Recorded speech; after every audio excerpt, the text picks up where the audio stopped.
Good evening, ladies and gentlemen. A very warm welcome to Tax Talk. As you know, Tax Talk is brought to you by Ranaweera Associates in order to give you the latest information about tax and finance related changes, regulations, and updates.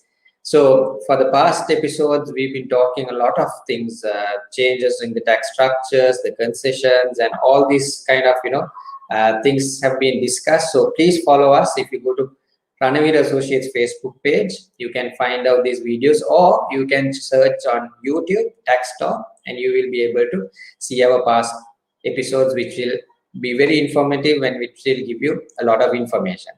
So, without any further ado, let me invite our eminent speaker, the tax expert, who is also the managing partner of Ranaweera Associates. He's a chartered accountant.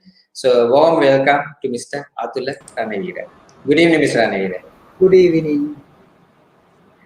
So, Mr. Ranaweera, I think today again we have a very important topic, which is income tax exemptions and concessions in depth.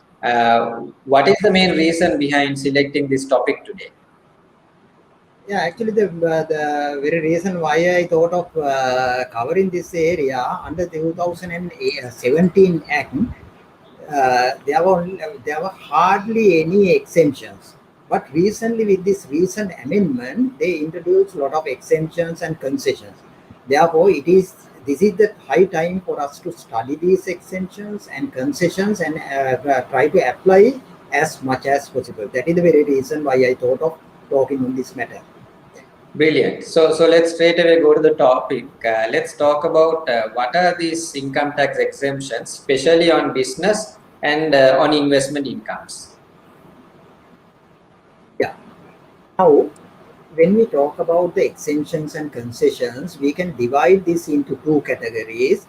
That is, one under the Strategic Development Project Act, and the Inland Revenue Act. Under the BOI, now they are not granting tax holidays, but almost all tax holidays are granted through the Strategic Development Act or the Inland Revenue Act. Now, first of all, I'll talk a little bit about Strategic Development Act. This is the Act number 14 of 2018, and there are two amendments subsequently. Under this, any company involved in a project can try to get this approval, but this is for big investments. Now, this Strategic Development Act was not in operation for about a couple of years. They didn't give new approvals, but after several years, again 2019, they started operating this. Under this act, they can grant up to 25 years tax holidays, tax concessions, and it can bypass almost 12 other acts. It supersedes 12 other acts. Now, we'll see what is the procedure of getting this approval. First thing, if you have a project like that, if you are interested of investing, first you have to tackle it through the BOI. Then BOI identify a project with the consultation of the relevant line minister. BOI is the one who is identifying it. Actually, once we discuss that with the BOI, they initiate it. Then thereafter, the minister in charge for investment gazette that project. Once the BOI identify it, the minister in charge of investment gazette that. Then after 30 days of this gazetting, it should go to the cabinet, and cabinet should approve it. Once the cabinet approve it, within 6 weeks of cabinet approval, that cabinet approval order to be gazetted. That cabinet order to be gazetted. Then within 3 months of cabinet order, the gazette, they should put this into the parliament and get it approved. That is the procedure. Now we'll see what are the acts covered under this. Inland Revenue Acts, 2006 Act as well as 2017, then the Value Added Tax, both Finance Acts, Excise Special Provisions Act, then ESC Act, Debit Tax Act, Customs Ordinance, NBT Act, PAL Act, then Export Development Act, and Betting and Gambling Act. These are the acts which it covers. A lot of other acts are covered. Now, next step, I will move to the tax concessions, exemptions given under the Inland Revenue Act. Under the Inland Revenue Act, we get some concessions. Now, I'll take one by one. Now, the government thought of, in order to secure the property development sector, they thought of forming a real estate investment trust and list that in the Colombo Stock Exchange as a unit trust. Once they form it, now they are in the process of doing that. Once they form it, you can transfer, you can sell your assets, the properties or partly constructed properties or bare lands to this entity. Then for that you can get the units. You can get the units. Once you transfer your property partly constructed or the bare lands and all into this rate, the profit out of that is not taxable. That's a special thing. The profit is tax free. And that's I'll move to next one. It is for non-resident. Suppose a non-resident person supply aircraft software license or any other services to Sri Lankan airline, it is tax free. It is only for non-resident persons. Now, next category, I would like to talk a little bit about agriculture sector. Now, for agriculture sector, the government has divided that into two parts. One is the agriculture farming, the other one is agriculture for processing. Under the agriculture farming, there's a tax holiday of 5 years, starting from 1st April 2019. If you do agriculture farming, the profit out of that is tax-free for 5 years, starting from 1st April 2019. But if you do the agriculture processing, the profit attributable to the processing part is liable to tax at the rate of 14%. Still, if the farmer itself do the processing part also, then out of the processing profit, there's a tax exemption of 25%. Suppose the processing profit is 100 million, out of that 25 million is exempt, only 75 million is liable for tax at the rate of 14%. However it is, now this agriculture, under the old act, the word agriculture was nicely, comprehensively defined, but still the tax officials had a different view on that. As a result, it made us to go to the courts to get the final decision. But this time, the agro farming and agro processing are they have defined those things, but the definitions are so poor. It is incomplete definitions. Due to this incomplete definition, I have given these definitions in my slide. Later on, you all can get this PowerPoint presentation. You can get it downloaded from our website. We'll be uploading it. Then you can read these things very carefully. Unfortunately, the word dehydrating, as an example, the word dehydrating, they have gone and put into the agro processing. Now, agro farming, if you are doing farming of paddy, for you to get the marked price, control price, you have to reduce the moisture percentage. If you do the moisture percentage reduction, that is dehydrating, then you will be in the agro processing part. There will be lot of issues in future with relate to this. Saying that, I would like to move forward. Next is IT enabled services. IT and enabled service. If you are in the business of IT or enabled service, you get tax holiday, and the limitation is not there. With effect from 1st January 2020, it is tax free. Then certain services rendered in Sri Lanka or outside Sri Lanka to an outside person. The person who is getting the service to be utilized that outside Sri Lanka. If it is the situation, it is totally tax free. Only thing, that money, you should get the money in foreign currency and remitted it to Sri Lanka through a bank. Then the next category is also foreign source income other than these earlier item. Actually, this fourth item they have introduced as some type of a opening for you to get whitewash your black money. If you have any black money abroad, under this fourth category, you can bring those black money to Sri Lanka without paying any tax. This is this is to facilitate our people to bring money from overseas. Then any money what you have earned and kept in outside Sri Lanka, you can bring to Sri Lanka through a bank in Sri Lanka in foreign currency. Then it is totally tax free. Then the vocational education programs. Now, if there's a vocational education company who's providing vocational education programs, if they'll double their student base, they get 5 years tax holiday. What they have to do, they have to double their student base than previous year, then continued minimum of doubled quantity for next 4 years. Then they get 5 years tax holiday. Then I'll talk about the export of gold, gem, and jewelry. If you are in the business of export of gold, gem, and jewelry, it is totally tax free. It is totally tax free. Only thing, you have to bring this money to Sri Lanka in foreign currency through a bank in Sri Lanka.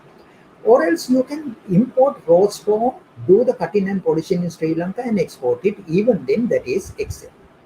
Now, I would like to talk about the next category. These section numbers are also, I have quoted the section numbers for your future references.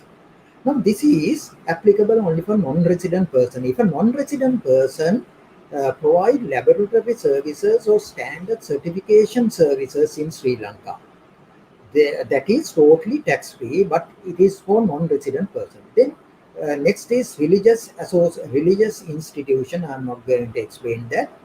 I'll move forward. Next is, now if you have a new undertaking, if you start a new undertaking after 1st April 21, to do these businesses, we'll see what are the businesses and the exempt period. If you are in the construction industry, if you start recycling of waste construction material, waste materials, if you are recycling waste material and sell it, you get 10 years tax holiday. If you use that for your own purpose, that is also, this exemption is there. Then the next, any person who has completed the vocational education, suppose a vocational education, I complete a vocational education in some other place and I start a new business, then my new business is exempt from tax for next 5 years. Then if a resident person start a boat or ship manufacturing company, there are 7 years tax holiday. Then if a person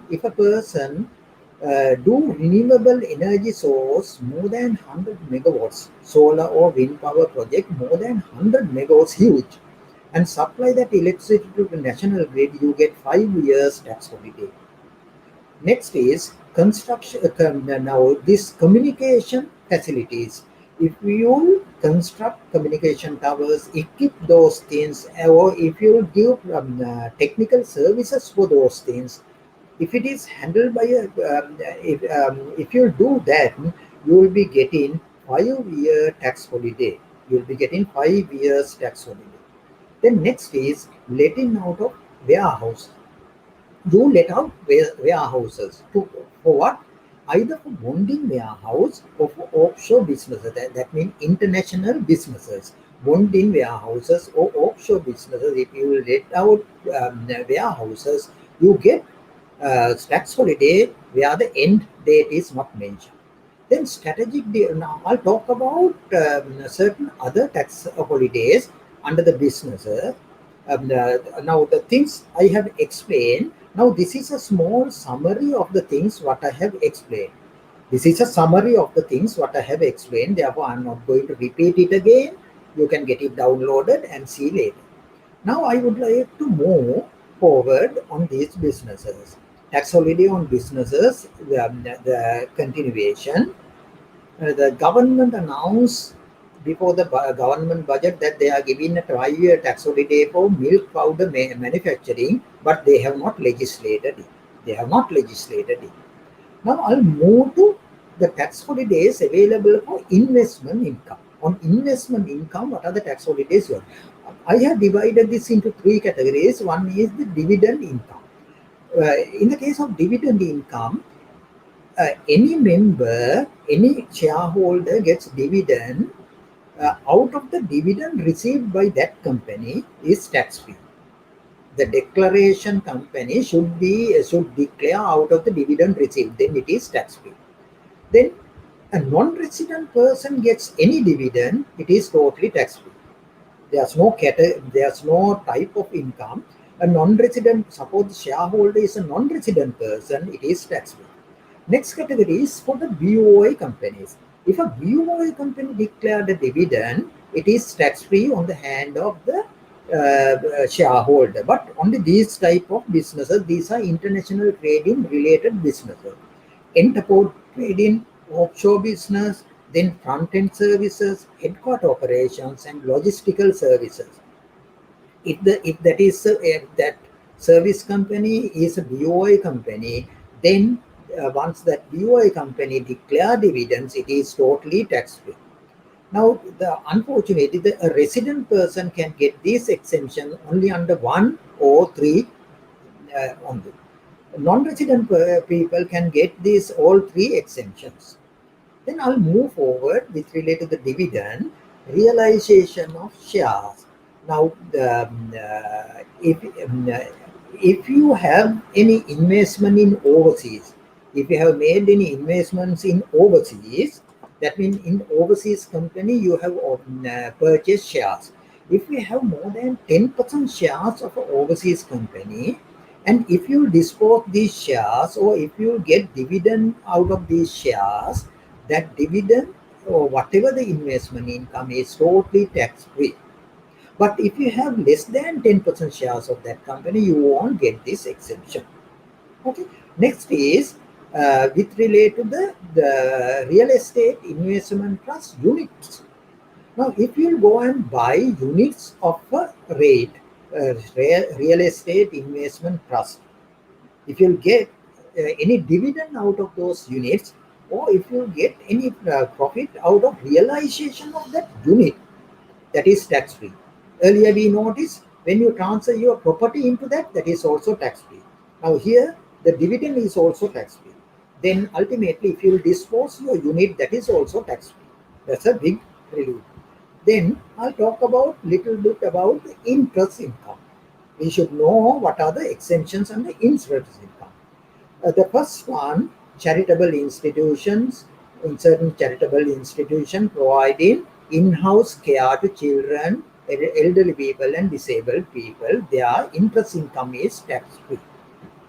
Then next is any person outside Sri Lanka, suppose an overseas person, non-resident person, give a loan to a Sri Lankan person, then the interest on that lending is totally tax-free. Interest on that lending is tax-free for them. Then, but unfortunately here they have covered only the lending and not deposits in local banks. Next, any person on foreign currency, these are foreign currency deposits.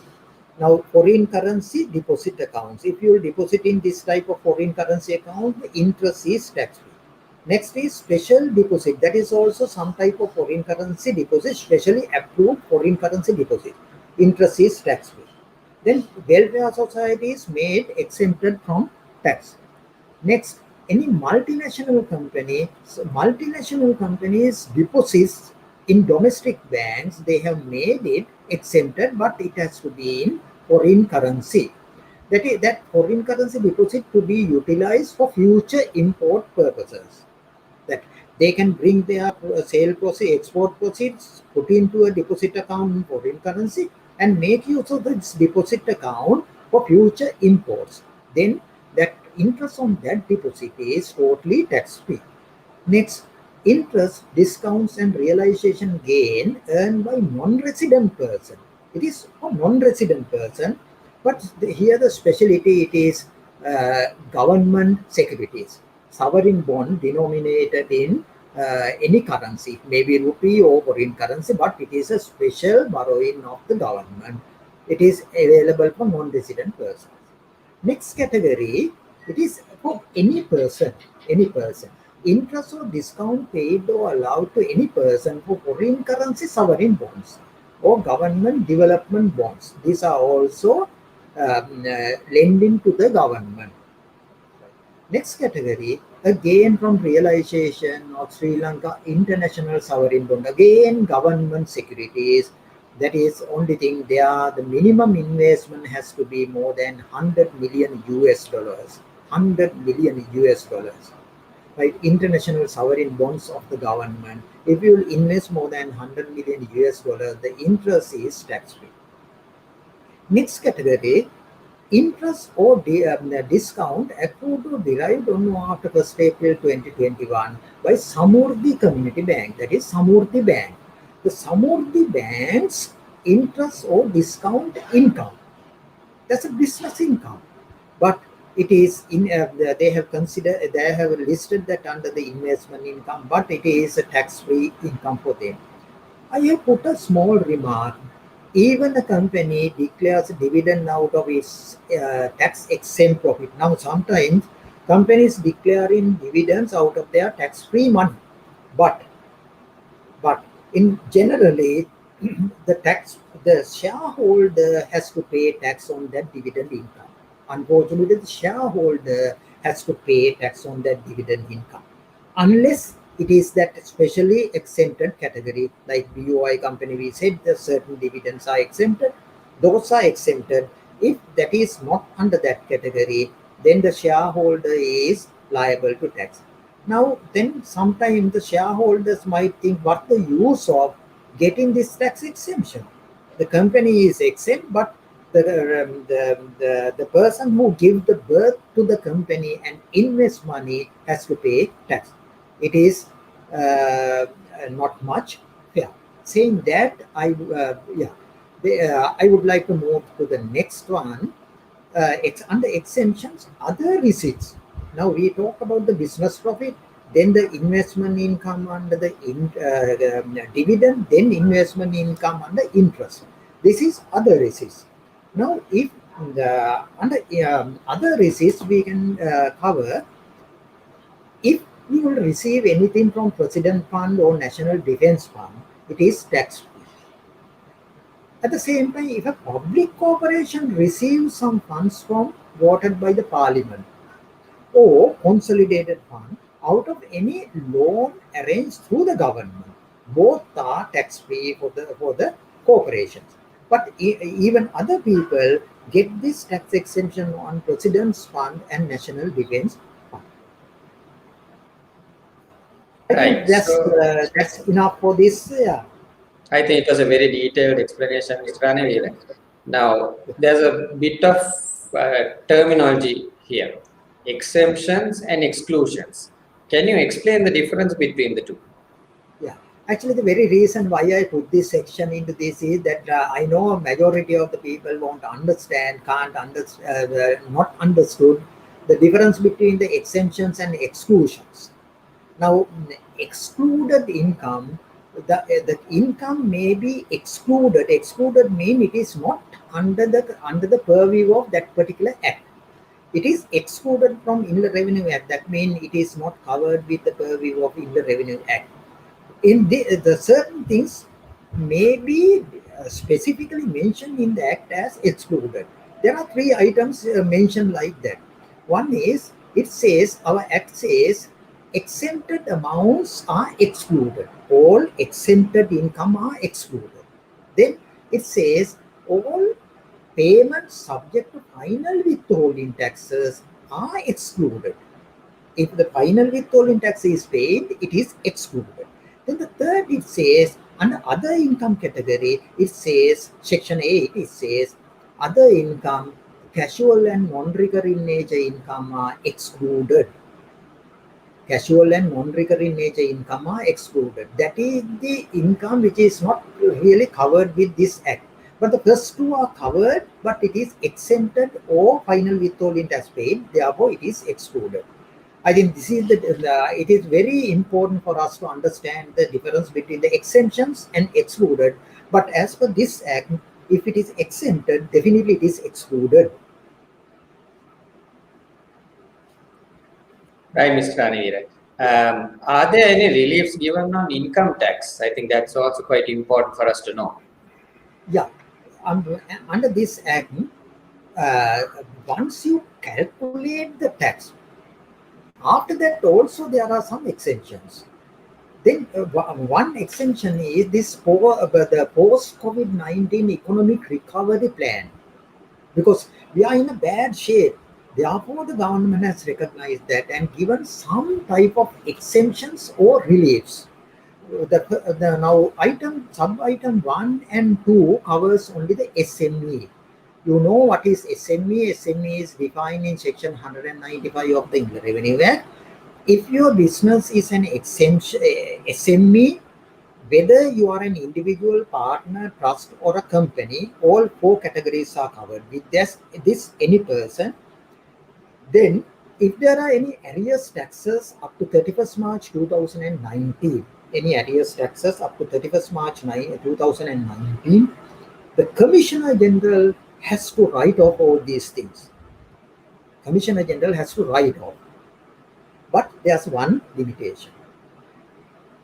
If that tax is as per your return what you have filed, the return shows that this much of tax to be paid, then he won't write off.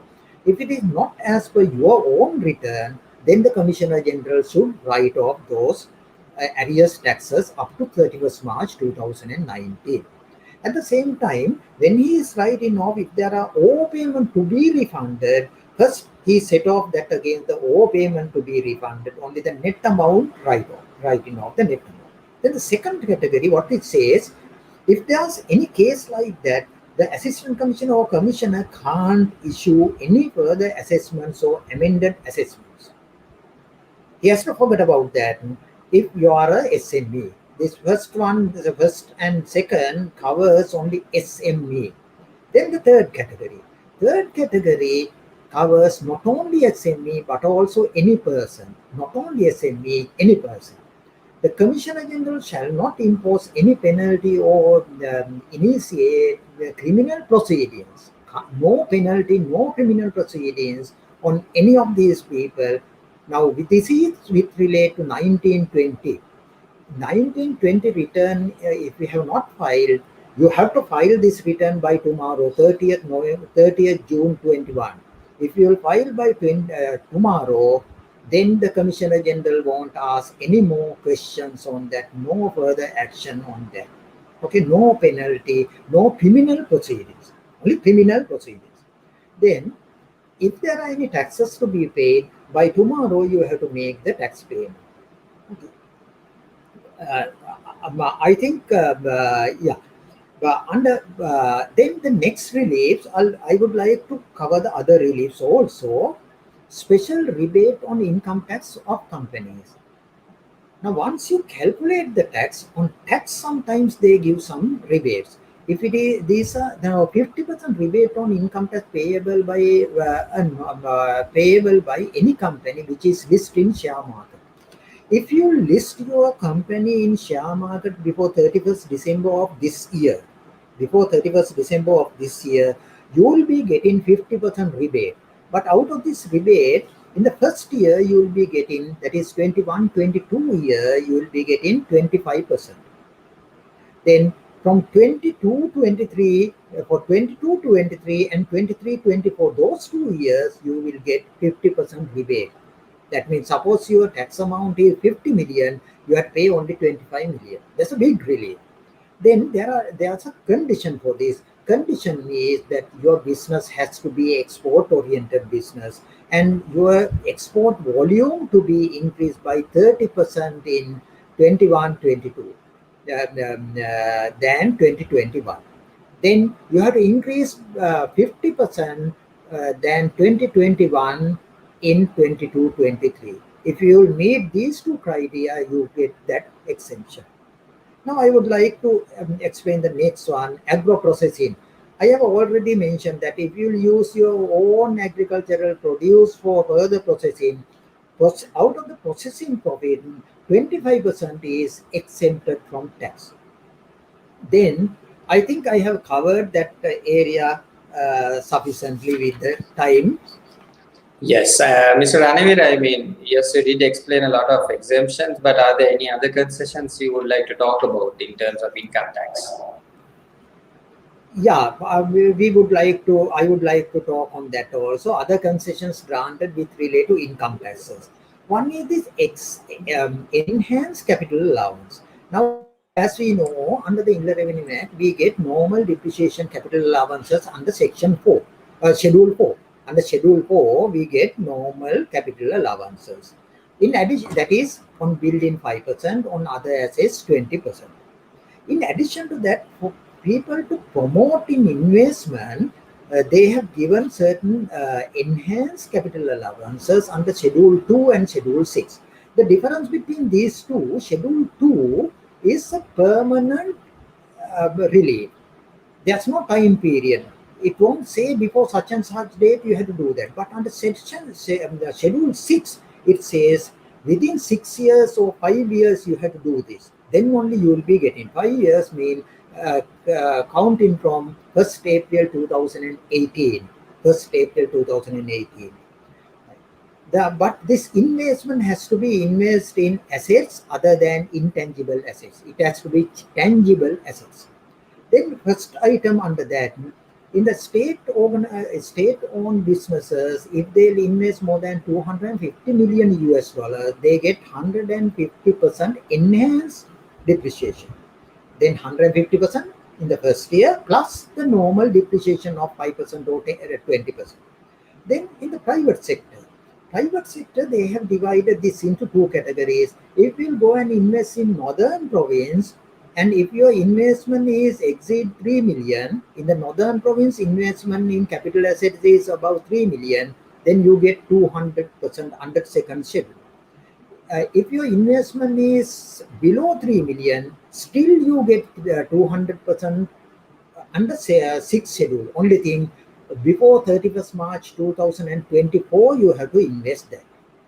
Then if it is any area other than northern province, then if your investment is 3 million to 100 million, you get only 100% under Schedule 2.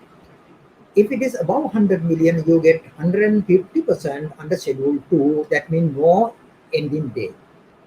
But if your investment is below 3 million US dollars out of northern province, other than northern province, you get 100%. But under this schedule, that means you have to make the investment before 31st March 2024. Before 31st March 2024. Then this sixth schedule, I'm not going to read everything, but sixth schedule, they have done certain amendments. As I mentioned earlier, this time period was 3 years. They extended to 6 years now. The time period of 3 years extended to 6 years. Then earlier there was a research and development expenses.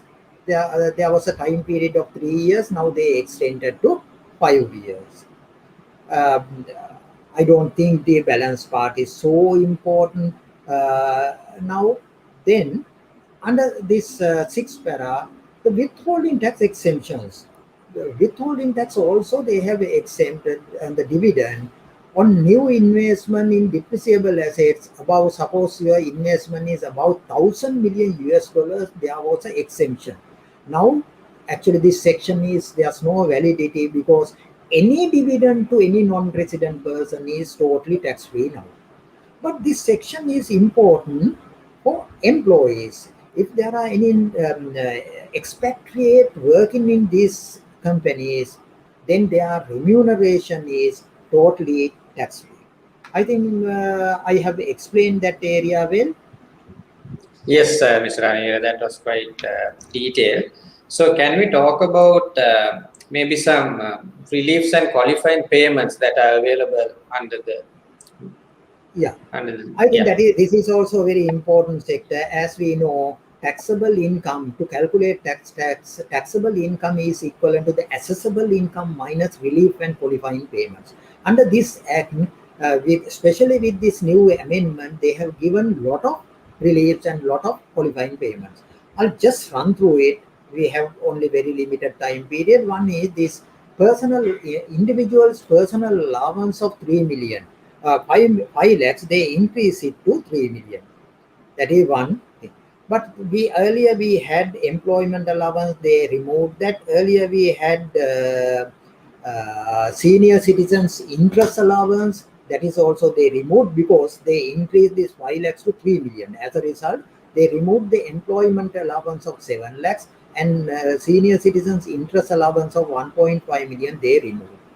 And this last item is not important because earlier they were giving 15 million up to 15 million service export exemption.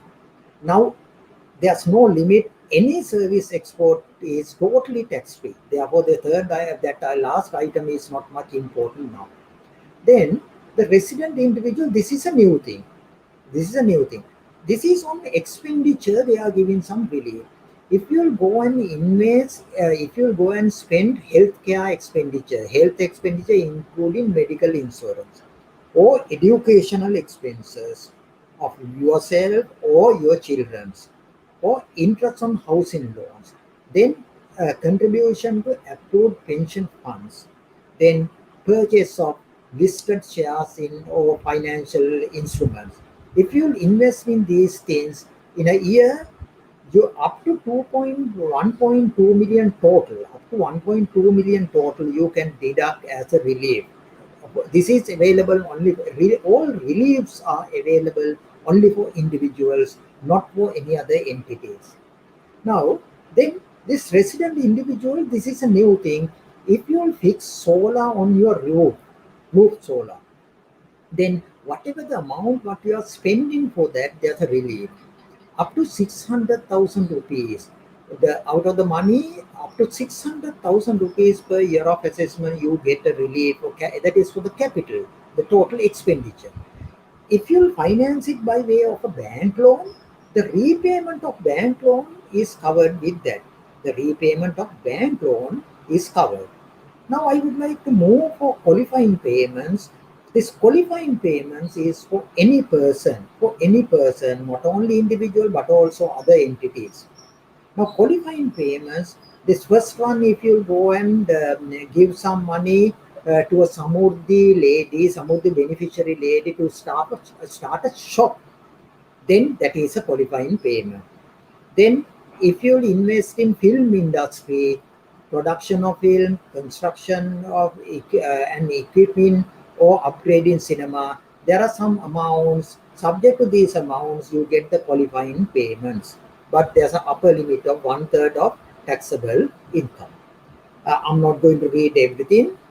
Then the expenditure incurred in financial institution. Now government wanted to let these financial institutions get amalgamated and form bigger entities. Then when one financial institution is amalgamating with another one, you have to incur a huge cost. Now those costs come, now they have given that cost of amalgamation as a qualifying payment for them. Then there's a qualifying payment for public corporations, for the payments what they are giving to the consolidated fund, they get a qualifying payment. I think, yes, as I have covered that area sufficiently.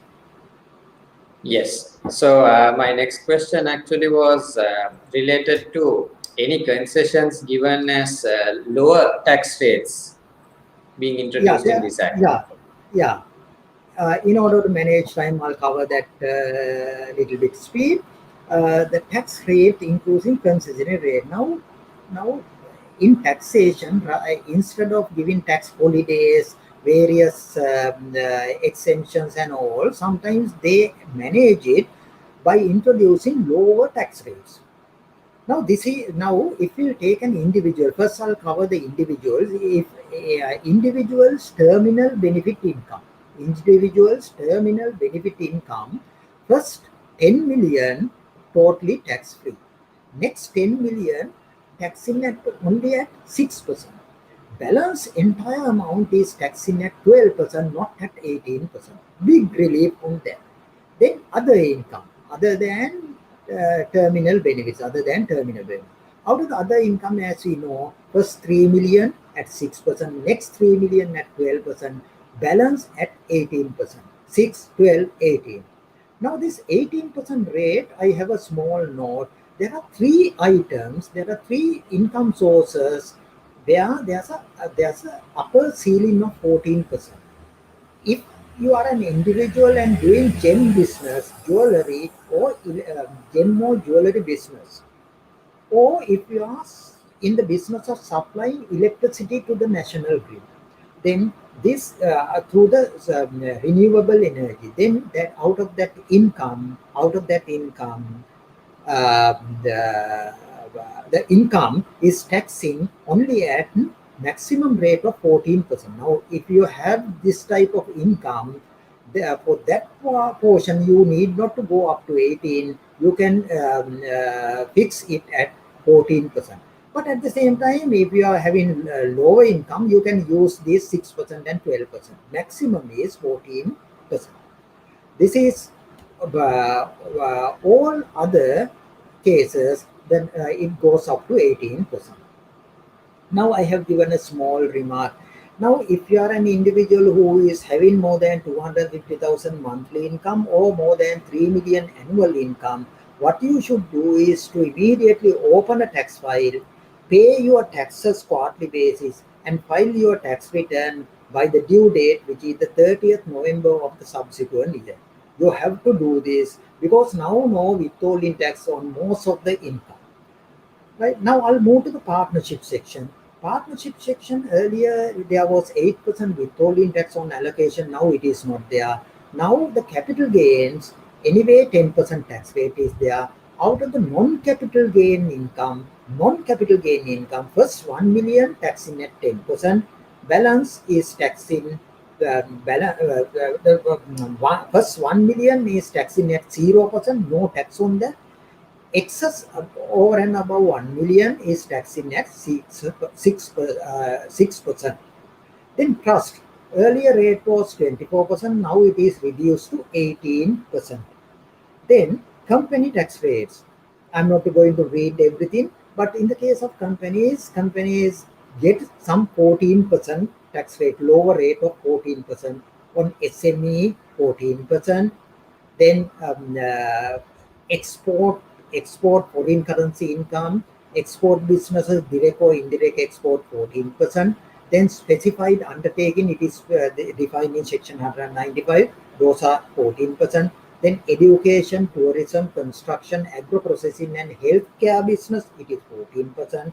Then dividend income received. Now, in the case of company, if a company receives dividend from another company, except from a dividend received, then it is taxing only at 14%. This 14% concession rate is not available for individuals. Then next is healthcare products. Suppose you are a BOI company, manufacture and export healthcare products. If you supply those products to local market, to any of these courses or to COVID center, it is 14%. Then the next one is if your business is export of gem and jewelry, the rate is 14%. Next is, as I mentioned earlier, if we'll list our shares in Colombo Stock Exchange, then till 31st March 2025, we get a 14% concessionary tax rate, subject to some conditions. Then supply of electricity, if you are supplying renewable energy electricity, 14%, manufacturing 18%, betting and gambling 40%, manufacture and sale or import and sale of liquor, tobacco 40%. But if you are doing only trading, it is only 24% or 14% as applicable. Capital gain 10%, and other businesses, all the other income 24%. Then I have given some rates with relate to the mutual funds, unit trusts, charitable institutions, NGOs. Actually, these are not separate persons. These are covered with either individuals or these are comes under entity category. I'm not going to read these things, may not be much important. But in order to finish off today's session, I would like to talk a little bit about the withholding taxes because we have only very little time. Now, withholding tax, certain withholding tax continues, certain things removed. Most of the withholding tax they removed, But these two tables I have given for any person, the withholding tax on lottery reward and betting 14% continues. Then gems sold in auction 2.5% continue. But in the case of non-residents, this 2.5% gem, it is continuing. Then service fees, land, sea, airport and telecommunication, air, transport and telecommunication, 2% rate continues. Then interest on exempted things, income, exempted income, that is the fixed deposit, it is continuing. Fixed deposit income 5% is continuing. I think that's all with relate to the withholding taxes also.